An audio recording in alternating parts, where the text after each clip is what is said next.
todas as pessoas que referência de homem que tinha na minha vida me machucaram.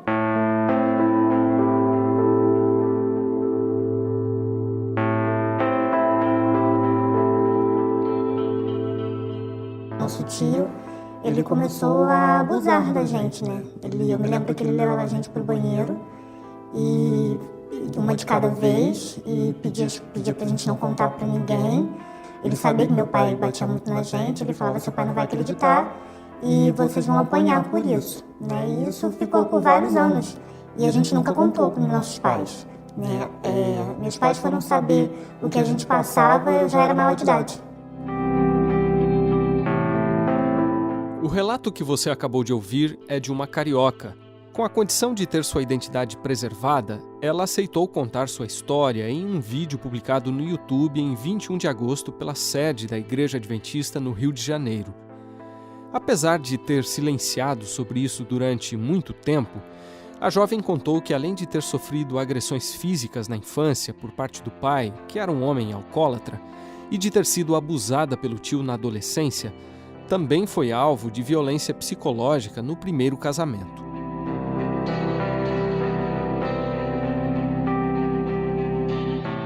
O crescente número de casos de agressão física, psicológica, sexual e de outros tipos contra mulheres levou a ONU a classificar em 2018 a violência doméstica como uma pandemia global, um problema que atinge 1/3 das mulheres ao redor do mundo e que no Brasil também tem feito muitas vítimas.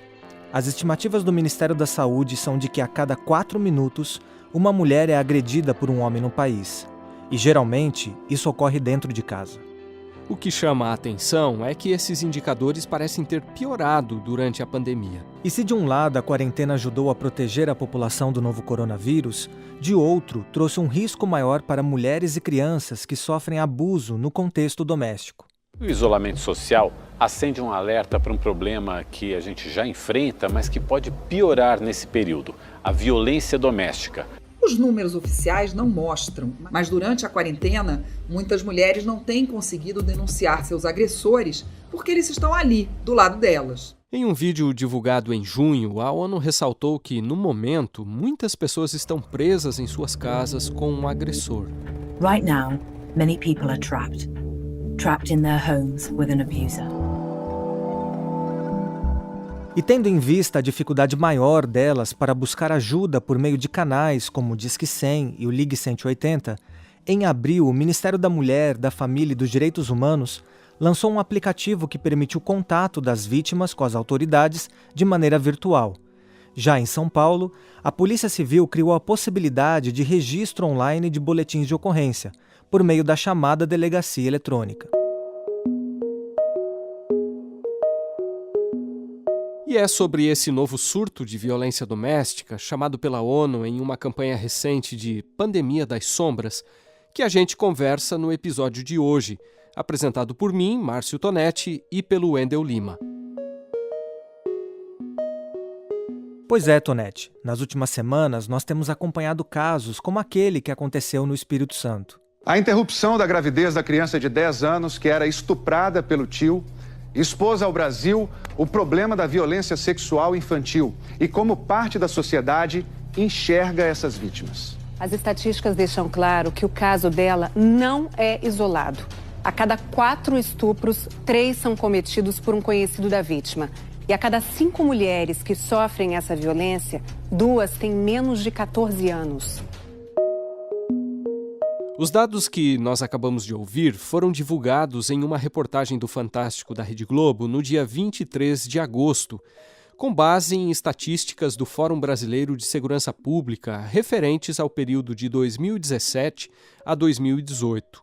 Da mesma forma que a violência sexual tem roubado a infância de muitas crianças no Brasil, conforme também destacou a edição de 26 de agosto da revista Isto É, essa e outras formas de abuso também têm roubado sonhos, tirado a dignidade e até mesmo a vida de milhares de mulheres de todas as faixas etárias. E talvez, Wendel, nessa primeira parte do episódio, seja importante a gente gastar um tempinho aqui para explicar quais são alguns dos principais tipos de violência praticados, contra pessoas do sexo feminino. Para esclarecer essa questão, nós trazemos aí o trechinho de uma fala da psicóloga Marcela Ortolan no episódio do dia 12 de junho do podcast Entre Mentes. A gente tem muito essa ideia, né, que violência doméstica é uma violência física, é olho roxo, alguma coisa assim, né? A violência física, ela também acontece, ela é bastante importante. Contudo, existem pelo menos 5 tipos de violência doméstica, né, que a Lei Maria da Penha traz pra gente, que é a violência física, a psicológica, a sexual, a patrimonial e a moral. E nem sempre elas são muito levadas em conta, né? Então, por exemplo, a patrimonial, você pegar um objeto e quebrar, ela é uma violência também, né? Você está fazendo, não está necessariamente batendo na pessoa, mas você está ameaçando ela de alguma forma. Fazer o uso de um dinheiro, né? Que, enfim, as pessoas estão fazendo uma economia para comprar alguma coisa em conjunto, e daí fazer uso desse dinheiro. É uma forma de violência patrimonial também. A violência sexual, ela é bastante pouco discutida dentro dos relacionamentos afetivos. Então, é muito comum casos de estupro conjugal, por exemplo. Contudo, não costuma ser muito falado sobre isso, né? Porque até não muito tempo atrás, estava na lei que a mulher devia ao homem, né, favores sexuais. Então, assim, ela teria que ter uma relação sexual com o homem, independente dela querer ou não. Fazia parte das obrigações do casamento dela. E aí, enfim, infelizmente, né, esse estatuto, ele caiu, né, com a Constituição, mas, enfim, está na nossa cultura esse tipo de questão. E aí a gente tem a questão psicológica em si, né, que é uma série de coisas que podem acontecer, nem sempre são levadas em conta, muitas vezes são tidas como violências menores, contudo, tem consequências na vida da mulher tão graves, né, quanto uma violência física, e elas precisam ser atacadas também, precisam ser combatidas. Apesar de alguns perguntarem se as estatísticas atuais sobre violência doméstica estariam sendo divulgadas com a intenção de apoiar o discurso daqueles que defendem o fim da quarentena, é importante termos em mente que o Brasil já vinha numa tendência de aumento desses casos. Questão que, aliás, foi pontuada pela Samira Bueno, diretora executiva do Fórum Brasileiro de Segurança Pública, no dia 20 de abril, numa entrevista para o Jornal da Manhã da Rádio Jovem Pan. Vamos ouvir então um trechinho do que a Samira disse. No caso da violência doméstica, a gente já vem de um crescimento tem 3 anos no Brasil.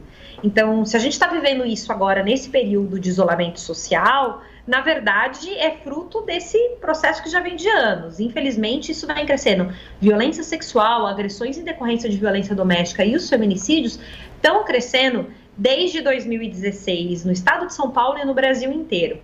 Bem, você percebeu que a Samira citou aí os casos de feminicídios, um termo técnico que ainda não é tão conhecido da maioria da população. E por isso, Wendel, vale a pena a gente abrir parênteses para explicar esse conceito que, segundo a Enciclopédia Jurídica Online da PUC São Paulo, surgiu na década de 1990 em resposta à morte sistemática de mulheres no México, mas que entrou na legislação brasileira mais recentemente, com a chamada Lei do Feminicídio, sancionada em março de 2015. É verdade, Tonete. E a partir daí, o Código Penal brasileiro passou a qualificar esse tipo de crime e a prever penas mais duras para o assassinato de mulheres.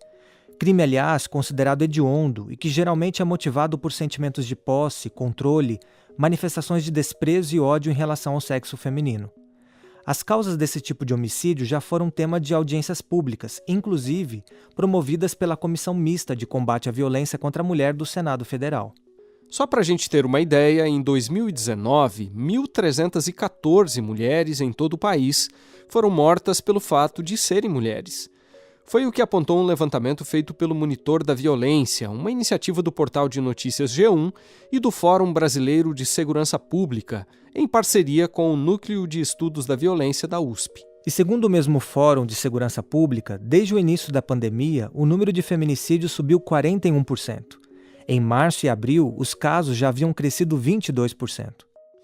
Pois é, os efeitos colaterais do confinamento, como a perda de renda, aumento do consumo de álcool e da tensão em relacionamentos que já eram abusivos, além da menor possibilidade de a mulher pedir ajuda, fizeram com que a violência doméstica fosse mais recorrente na quarentena, mesmo nos estados da federação em que houve queda no registro de boletins de ocorrências e pedidos de medidas protetivas. Bom, gente, essa queda de registros não quer dizer necessariamente que houve uma diminuição da violência doméstica. Esse levantamento do Fórum Brasileiro de Segurança Pública, por exemplo, usou um outro tipo de informação que é mais inusitado, mas é visto pelos pesquisadores encarregados como um termômetro que ajuda a entender a real situação da violência doméstica. Foram analisados relatos de terceiros feitos na internet sobre brigas de casais que eles teriam testemunhado ou ouvido de suas casas. Foram analisadas mais de 50 mil postagens no Twitter, das quais mais de 5.500 indicavam a ocorrência de violência contra mulheres. Isso mesmo nos estados onde o registro estava caindo. E Tonete, conforme foi destacado nessa mesma edição do podcast Durma Com Essa, do Nexo Jornal, o aumento da violência doméstica não é só uma realidade do Brasil. Países que passaram pela quarentena antes de nós já haviam registrado tendência semelhante. Na China, por exemplo, onde a epidemia começou, ativistas relataram um aumento das agressões durante a quarentena. A Weiping, uma organização de defesa dos direitos das mulheres que fica em Pequim, registrou um número 3 vezes maior de denúncias de vítimas depois do início do confinamento. Na Espanha, o número de emergências para denúncias de violência doméstica recebeu quase 20% mais ligações nas 2 primeiras semanas de quarentena em comparação com o mês anterior. Na França, a polícia identificou um aumento de 30% nas ocorrências de violência doméstica durante o confinamento. A casa, que deveria ser um dos lugares mais seguros, historicamente, para muitas mulheres e crianças, já é, de fato, um lugar de extrema vulnerabilidade. Essa última fala que a gente ouviu é da doutora Tereza Kleba Lisboa, coordenadora do Instituto de Estudos de Gênero da Universidade Federal de Santa Catarina. Durante a live transmitida no dia 28 de maio pela agência de comunicação da UFSC, ela também procurou esclarecer que o confinamento em si não provocou a violência, mas aumentou os riscos e a vulnerabilidade das mulheres. É preciso afirmar também que o confinamento ele não está causando ou aumentando a violência, como algumas pessoas tendem a argumentar, né? Então, está aumentando a violência, vamos acabar com o confinamento. Esse momento, ele evidencia as fragilidades enfrentadas pelas mulheres, e principalmente pelas que já vivenciam violências. De acordo com algumas analistas, a elevação dos crimes contra as mulheres independe da quarentena, pois os homens que cometem violência têm essa dinâmica incorporada em seu cotidiano. Ao falar sobre as causas mais profundas da violência de gênero, a doutora Tereza levantou algumas hipóteses que valem a pena a gente trazer para essa conversa. Existem várias teorias sobre os aspectos que potencializam a violência masculina. Entretanto, nenhuma dá conta da complexidade que está por detrás desse fenômeno. Estamos nos referindo a um conjunto de fatores, e os principais estão relacionados à questão sociocultural. Ou seja, nascemos e fomos criados num contexto que impera a violência estrutural, simbólica e institucional. E, paradoxalmente, o isolamento social provocado pela atual crise sanitária tem escancarado, essa situação. Mas, felizmente, Tonete, diversos setores da sociedade têm reagido, na tentativa de prevenir e combater esse problema estrutural. Realmente, Wendel. Segundo o jornal Meio e Mensagem, periódico especializado na área de publicidade e marketing, algumas empresas se mobilizaram para responder a essa demanda. As ações envolveram desde disponibilizar um botão de denúncia no app de uma rede varejista até direcionar 100% dos lucros de certos produtos cosméticos para ONGs que trabalham com vítimas de violência. Uma dessas empresas criou um fundo de R$2,5 milhões para apoiar e mentorear organizações da sociedade civil que trabalham com geração de emprego e independência financeira dessas mulheres. E outra iniciativa interessante, Tonete, foi o lançamento de um serviço de stream para dar suporte ao trabalho do Instituto Maria da Penha. O objetivo da plataforma 180 Play é ajudar vítimas e testemunhas de violência contra a mulher a denunciar os agressores. Para tanto, o site disponibiliza gratuitamente cenas de séries, filmes e novelas que exemplificam vários tipos de abuso contra as mulheres, como agressão física, psicológica, moral, patrimonial e sexual.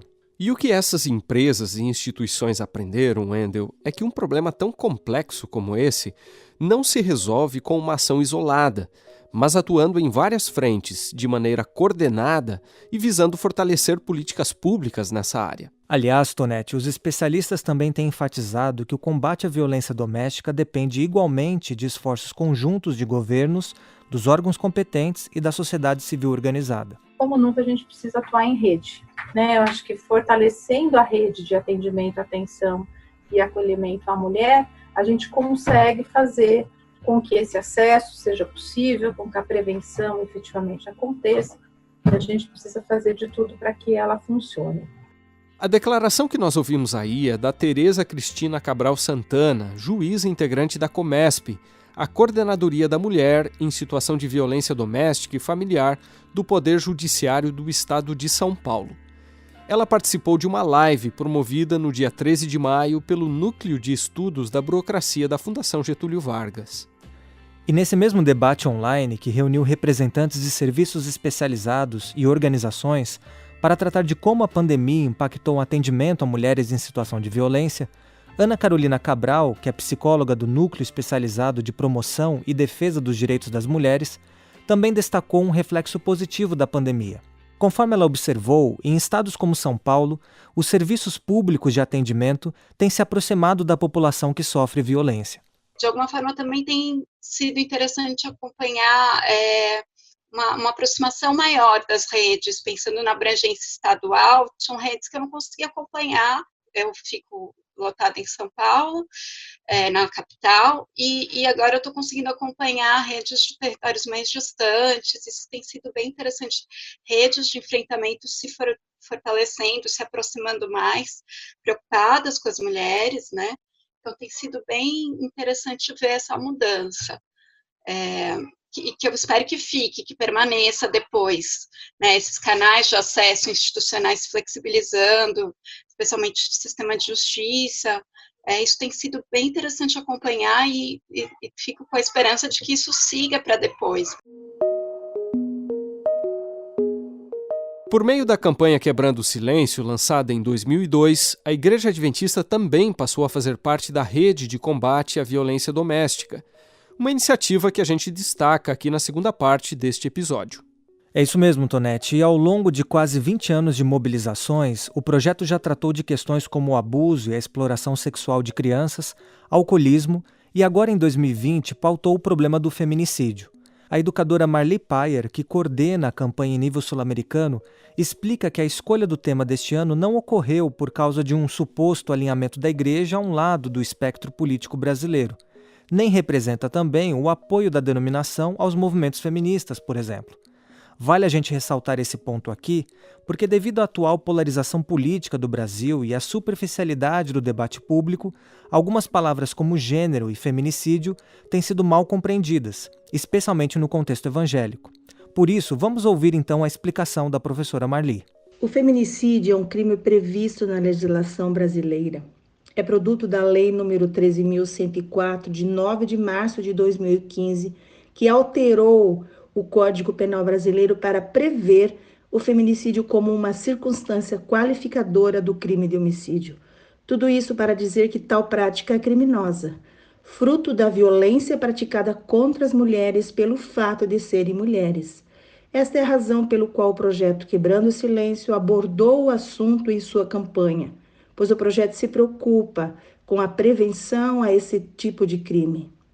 Apesar de o combate a tal crime ser adotado como bandeira de movimentos feministas com propostas humanistas que diferem da visão bíblica, essa definitivamente não é a razão pelo qual os adventistas se mobilizam contra a violência praticada contra as mulheres. O projeto atua assim por entender que a vida humana, criada por Deus, é digna de ser preservada. Marli também destaca que, por causa da pandemia, assim como ocorreu com todas as demais mobilizações da igreja que estavam previstas para esse ano, o projeto Quebrando o Silêncio precisou ser adaptado. Acostumadas a realizar passeatas e eventos em espaços públicos, as organizadoras regionais da campanha tiveram que recorrer ao compartilhamento de posts nas mídias sociais e aos fóruns e cursos virtuais. E Tonete, nós perguntamos para a Marli se ela e as demais líderes do projeto haviam percebido o aumento da violência doméstica nos lares adventistas durante a quarentena, seguindo assim uma tendência mais ampla da sociedade brasileira, como a gente já mostrou em números aqui neste episódio. Marli disse que não há pesquisas específicas sobre esse problema no contexto da Igreja Adventista, mas que a orientação dada pela denominação é que os casos que venham ao conhecimento da liderança sejam denunciados para as autoridades competentes. A educadora também lembrou, Wendel, que 2 iniciativas recentes da Igreja deram um passo além da conscientização, que tem sido, como a gente sabe, a ênfase do projeto Quebrando o Silêncio.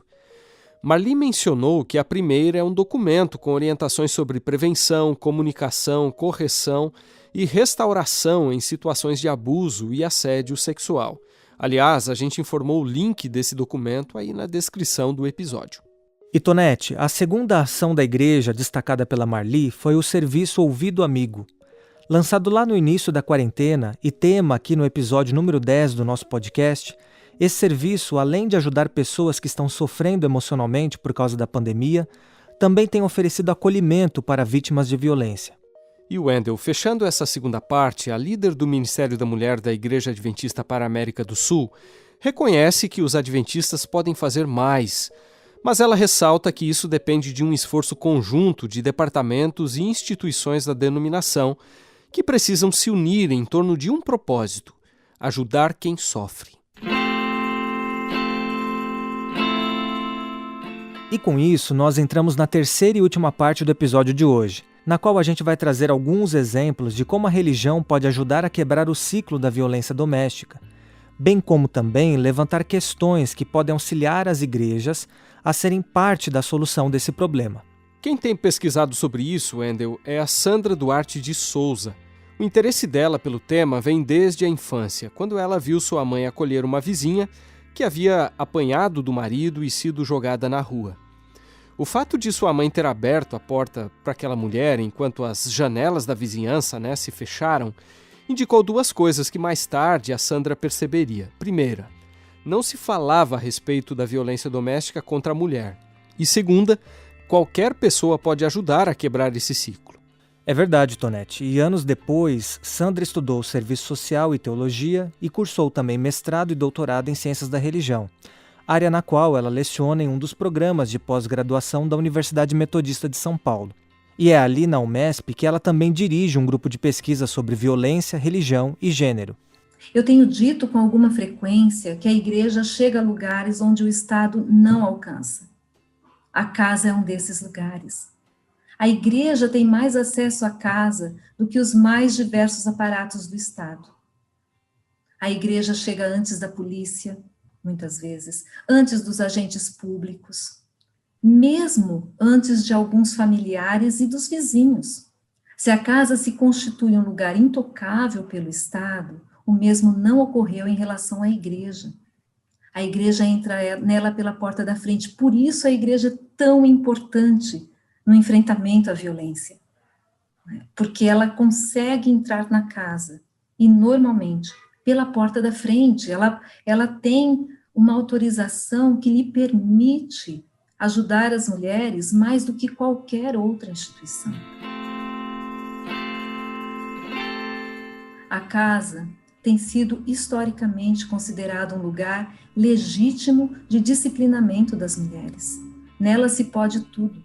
Se pode carregar uma menina ou mulher adulta com serviços domésticos, se pode exercer violência psicológica, se pode determinar o que ela deve ou não vestir, se pode destruir patrimônio, se pode espancar, se pode abusar sexualmente, se pode prender. No contexto dessas declarações que a gente ouviu aí, a Sandra Duarte falava para líderes da Igreja Metodista num webinar realizado no dia 15 de agosto. Na ocasião, Wendel, ela refletiu sobre um importante papel da Igreja no combate à violência doméstica e apelou para que as lideranças religiosas não sejam indiferentes a esse grande problema social. Sandra explicou, por exemplo, que a igreja é um dos poucos lugares de convivência que os companheiros agressores permitem, entre aspas, que suas mulheres frequentem. É por isso que geralmente na igreja podem ser percebidos os primeiros sinais de que algo não vai bem na casa daquela pessoa. Sandra destacou também que muitas vezes os líderes e as líderes religiosas são os primeiros a saber dos segredos de família.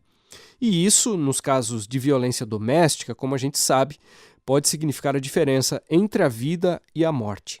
E para humanizar as estatísticas, Sandra contou a história de 2 mulheres vítimas de violência que ela conheceu pessoalmente. A primeira havia sofrido abusos desde a infância. Foi vítima do irmão mais velho, depois de um tio, e ao longo da vida adulta apanhou do marido.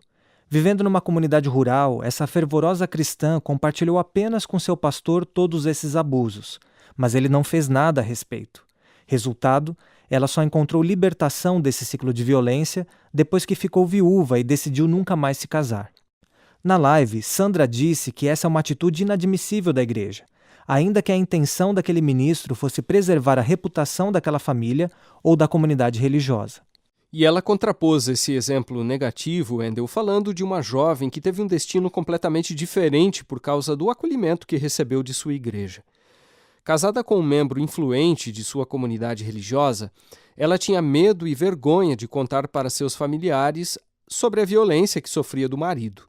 Também não se abriu com o pastor, pois ele era muito amigo do seu esposo e poderia expor o seu caso em vez de ajudá-la. Tonete, mas foi numa reunião de oração de mulheres na igreja que essa jovem esposa encontrou força para quebrar o silêncio. Depois que ela pediu para que o grupo orasse pelas dores que ela estava sentindo, uma senhora mais experiente se aproximou dela e disse que sabia o que ela estava passando. Aquela irmã de igreja compartilhou seu histórico de violência doméstica e como havia encontrado acolhimento ao buscar a ajuda de seu pastor. Era isso que aquela jovem precisava ouvir para romper com seu ciclo de 3 anos de opressão.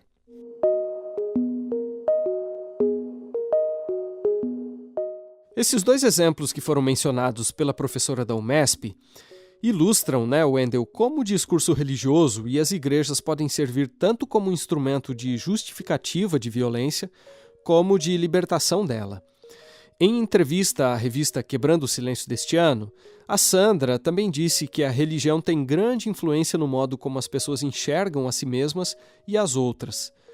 Por isso, quando o discurso religioso coloca a mulher num papel de submissão e o homem num papel de dominação, isso ganha uma aura de sagrado, vamos dizer assim, o que torna mais difícil desconstruir essa visão. Por outro lado, conforme lembra a pesquisadora, a religião pode cumprir uma função inversa, ao questionar essas representações e trazer um novo olhar para a igualdade de gênero. E é por isso, Tonete, que a Sandra acredita que o cristianismo de hoje pode resgatar o exemplo de Jesus, que reconheceu a dignidade das mulheres de seu tempo e as tratou como filhas de Deus. Na visão dela, a igreja pode e deve ser um lugar de empoderamento das mulheres. E a gente termina o episódio de hoje com um trecho final do discurso da Sandra nessa live. A violência contra as mulheres é uma afronta a Deus. Portanto, denunciar a violência e combater essa violência se coloca como um imperativo ético para o cristianismo. Daí ser inadmissível concebermos a igreja e sua missão descoladas da sociedade e, inclusive, da vida das mulheres. A fé em Cristo tem uma dimensão social que não comporta a indiferença para com essas mulheres. Com produção e roteiro de Márcio Tonetti e Wendel Lima, edição de áudio também do Tonetti, gravação de José Newton e direção de jornalismo de Marcos de Benedicto, o episódio de hoje fica por aqui. Até o próximo.